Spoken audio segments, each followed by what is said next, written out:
Welcome students. Today we are starting our revision session on magnetism. Till yesterday we have seen the revisions, some illustrations I have done on semiconductors and all these things. Let us see the magnetism. I told you about atoms and nuclei, I'll do it later, okay? Magnetism is an important topic. Let us start with the easier problems. The geometric length of a bar magnet is 24 centimeters, the length of the magnet is. So suppose you have got a magnet. It has got a north pole, south pole. So if you take a tape and you measure it, so that length is called geometric length. But from which point to which point the magnet will be effective means between its magnetic length. Its magnetic length. And magnetic length ml is approximately 83% of geometric length. In simple terms, so the length of the magnet is L is equal to 2L is equal to 5. Normally this length is represented by 2L, okay? So 5 by 6 times of the magnetic length, okay? In this question we have to find out the magnetic length. The length of the magnet means the magnetic length is asking you. So this is 6 force 20, L is equal to 10 centimeter. But 10 centimeters is not there. The answer is 20 centimeters. Because this whole length you are calling it as 2L. You call it 2L, 4L, 6L, whatever you want to call it. But the length won't change, right? Okay? So the answer is option 3. Next, the magnetic moment of a bar magnet is 3.6 into 10 power minus 3 ampere meter square. Its pole strength is 120 milliampere meter. Its magnetic length is, see, magnetic length is denoted by 2L, okay? Alright, so here magnetic moment is equal to magnetic length multiplied by the pole strength. Magnetic moment is given by 3.6 into 10 to the power of minus 3 ampere meter square, okay, is equal to 2L into the pole strength value. Pole strength is 120 milli. Milli means 10 power minus 3. Often see milli and micro creates a confusion. Milli is denoted by M. It is 10 power minus 3. Micro is denoted by mu is 10 power minus 6. Do not get confused between these two. Okay? So this is ampere meter. You can see here 1 ampere gone and 1 meter left. So you are basically finding out the value of 2L. Okay, you are not finding the value of L. So 2L is equal to 3.6 divided by 120. The answer you will get in meters. But if you look at the options, they are in centimeters. So this much meter, how many centimeters? Multiplied by 100. So 25 force, 25 is not possible. 25 is 26. 6 into 0.6. 0.6 into 5, 3 centimeters. Option 1 is the right answer. Let's see the next one. Two magnets have their lengths in the ratio 2:3 and their pole strengths are in the ratio 3:4. Okay, the ratio of their magnetic moments is. So magnetic moment M is equal to pole strength multiplied by the magnetic length. Now M1 by M2 is what he has asked. So small m1 by small m2 multiplied by this whole length by this whole over the second length. So this small indicates pole strength. Don't get confused between the terms.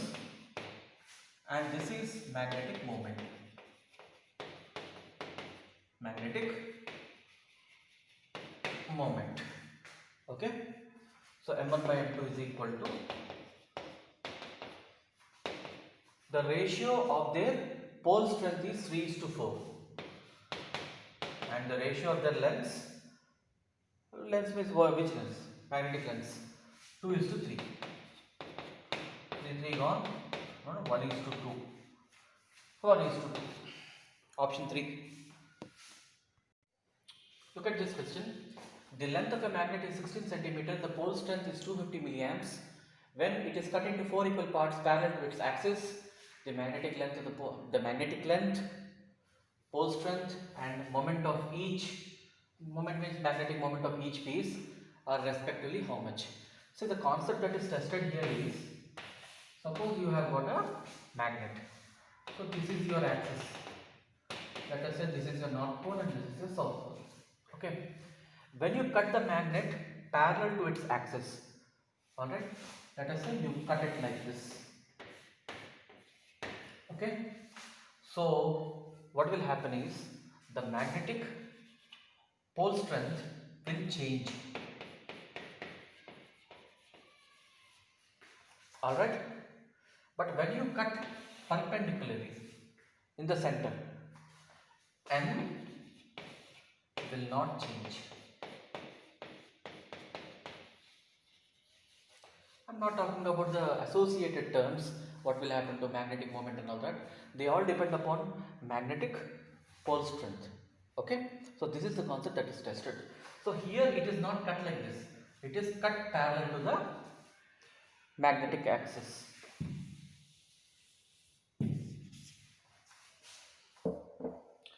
So how many cuts they have done? They have cut it into 4 equal parts.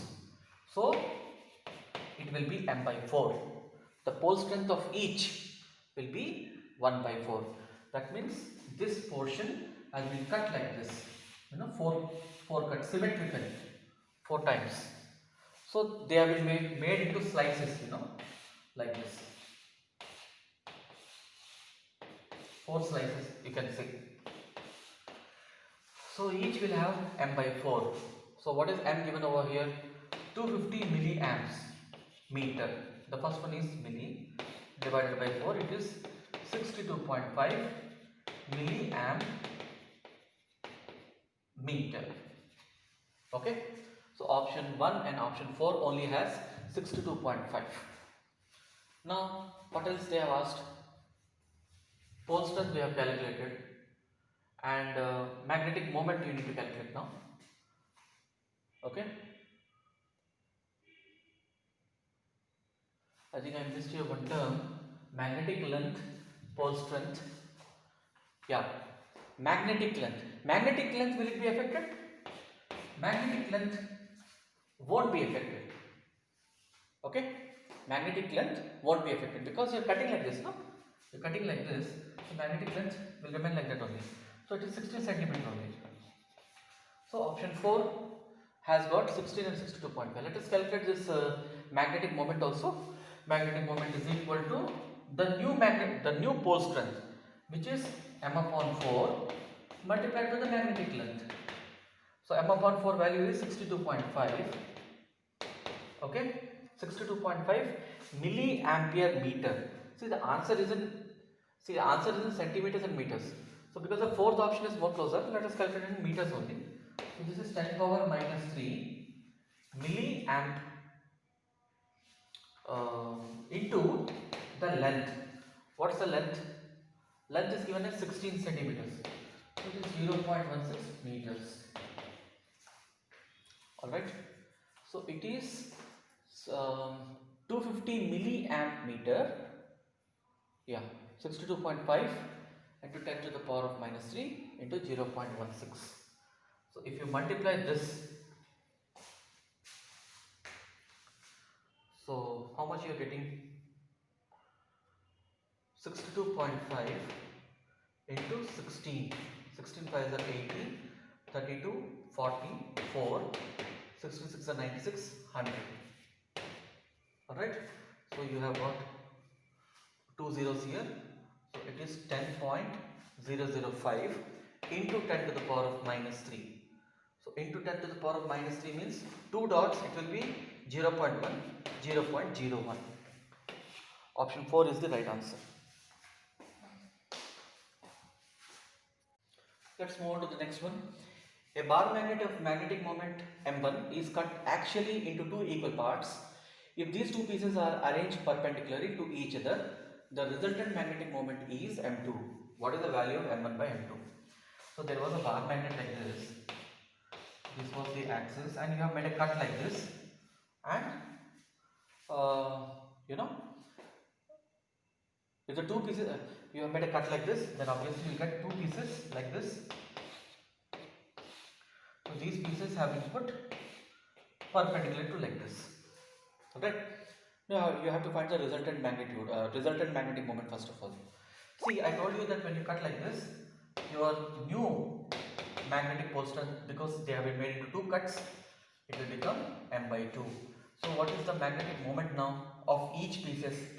It is magnetic pole strength multiplied by the length. Let us say the length is 2L. So this is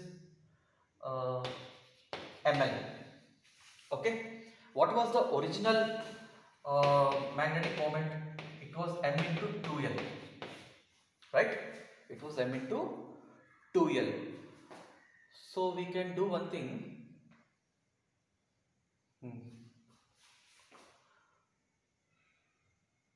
So this was your m1 value, right? m1 was m into 2L. Now m2 is m into L.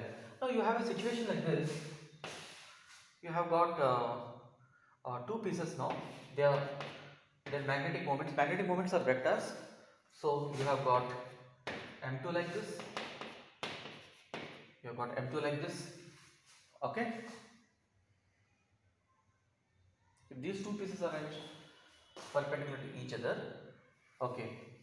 Let me not call this as m2 because he is calling the resultant as m2. So we will call this as m prime, and we will call this as m prime. Alright, I am just drawing the magnetic pole, magnetic moment line I am drawing. So the resultant of these two will be like this. Let us call that m2. m2 will be root over, you can apply the parallelogram law. So it is m dash whole square plus m dash whole square. Alright. So what is m dash value now? ml. So it is ml whole square root over. So it is 2 ml whole square root over. So it is root 2 times ml. But what is ml? ml is your m1.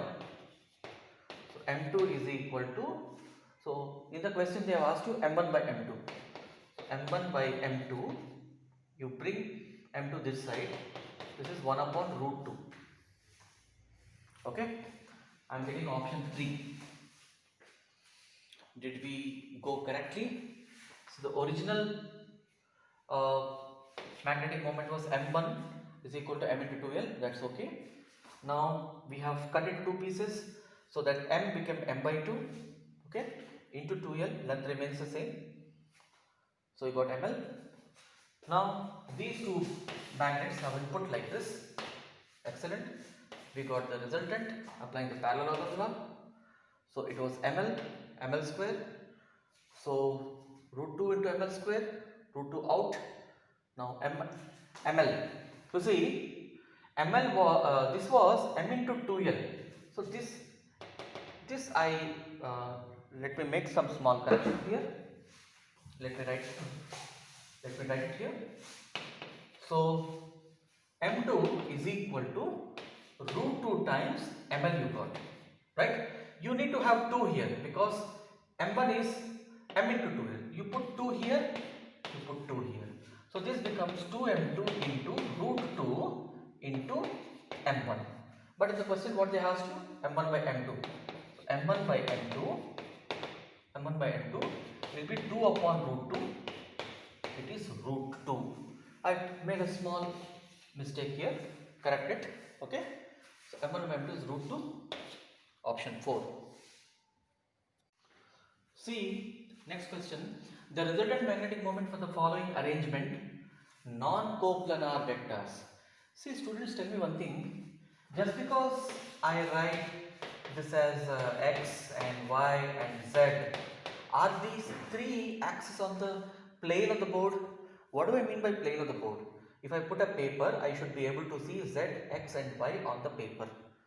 Because we cannot draw three-dimensional figures, we just show it like this. But basically, the meaning of this z is either perpendicular to the board towards you or inside the board. We cannot show that on a 2D blackboard. Okay. So non-coplanar means, coplanar means in the same plane. Non-coplanar means all these three vectors, magnetic moment is a vector, they are not in the same plane. This vector what you are seeing is out of plane. Okay. So how to do this question means, you just call this as x-axis, this is y-axis and this is z-axis. So here in the x-axis he has given you m magnetic moment, that means m multiplied by I cap. This is m multiplied by j cap along with directions I am talking about. Now this magnetic moment will have a component in the x-axis and will have component in the z-axis. What will be the component in x-axis? It will be m cos theta into I cap, and in the z-axis, assuming this is to be the positive axis, it is m sin 60 into k cap. So you are finding here the resultant magnetic moment, which is equal to, it is simply the vector addition of all these three vectors. So in I direction, in x direction, how many vectors are there? You have mi cap plus m. See, this theta is given as 60, so I need to write here 60. Okay. What is cos 60? 1 by 2. So this is m by 2 I cap. This closes the x part. In the y part, there is only j cap, mj cap, and the z part, it is m sin 60, so it is m into root 3 by 2 k cap. This is what is written in the vector format. So what is the magnitude of this? Root over a square plus b square plus c square. So before that we will just simplify this. So this is 1 plus 1 by 2, 3 by 2, m I cap and j cap and m root 3 by 2 k cap. So when you take the squares, m will come out. So root over 3 by 2 whole square plus 1 square plus root 3 by 2 whole square, or m multiplied by root over 9 by 4 plus 1 plus 3 by 4, m multiplied by 9 by 4, you see 9 plus 3 12, 12 plus 4 16, it is root 16 by 4. So root 4, it is 2m. So the resultant of all this is 2m. Option 2.